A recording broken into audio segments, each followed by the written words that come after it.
Good afternoon সবাইকে। তো দেখো নতুন আরেকটা রেসিপি নিয়ে বসে তোমরা সাথে। তো আজকে আমি রান্না করুম বাতেমা কচুর ভর্তা। তো চলো কেমনে কেমনে রান্না করি তোমরা ভিডিওটা দেখতে থাকো, ঠিক আছে। এটা কিন্তু রান্না করতে তেল মশলা কিচ্ছু লাগে না, শুধুমাত্র শীতল কাঁচামরিচ রসুনটা তোমরা দিলেও দিতে পারো, না দিলেও দিতে পারো, তোমরা না দিলে নাও দিতে পারো, কোনো তোমরা ইচ্ছা, ঠিক আছে, ইচ্ছার উপর ডিপেন্ড করব। তো আমি ফার্স্টে বাতেমা কচুরিটা ভালো করে মানে কাইটটা নিছি, কাইটটা সেরা প্রেসার কুকারে 3টা সিটি দিয়ে নিছি। এটি কিন্তু ভালো করে ধুইতে লাগবো, নাহলে কিন্তু ভালো ভালো লাগবো। তো ধোয়ার পরে প্রেসার কুকারে 3টা সিটি দেওয়ার পরে ভালো করে, তাও সিটি দেওয়ানোর পরেও আমি ভালো করে ধুইয়া নিছি। ধোয়ার পরে রাখা দিলাম। এবার দেখো টাইলা নিতাছি শীতল কাঁচামরিচ রসুন। তোমরা রসুনটা কিন্তু তোমরা ইচ্ছার উপর ডিপেন্ড করবো, কারণ আমরা রসুন দিয়া খাই দেখা রসুন দিয়া শেয়ার করছি।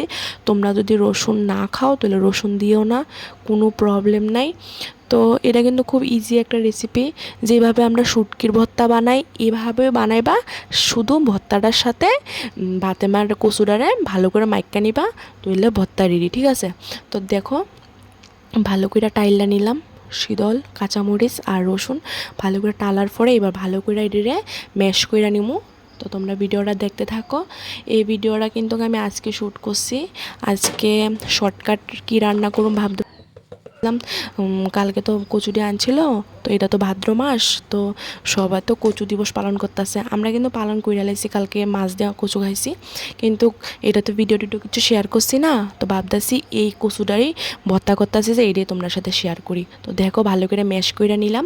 ম্যাশ করার পরে এবার পেঁয়াজ দিয়ে নিমু, পেঁয়াজটি ভালো করে কষলাইয়া দিমু, দিয়ে সেটা এরপরে কচুটি দিয়ে ভালো করে মাইক্কা নিমু।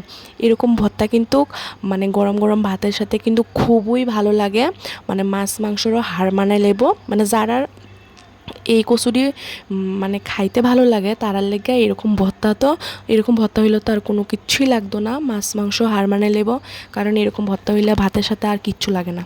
তো দেখো আমার ভর্তা রেডি হয়ে গেছে। খুবই কিন্তু ইজি প্রসেসে, খুব ইজি, কিন্তু এই ভর্তাটি বানাইতে সময় লাগে না, খুবই কম সময়ে বানানো যায়। তো দেখো ভর্তা রেডি হয়ে গেছে।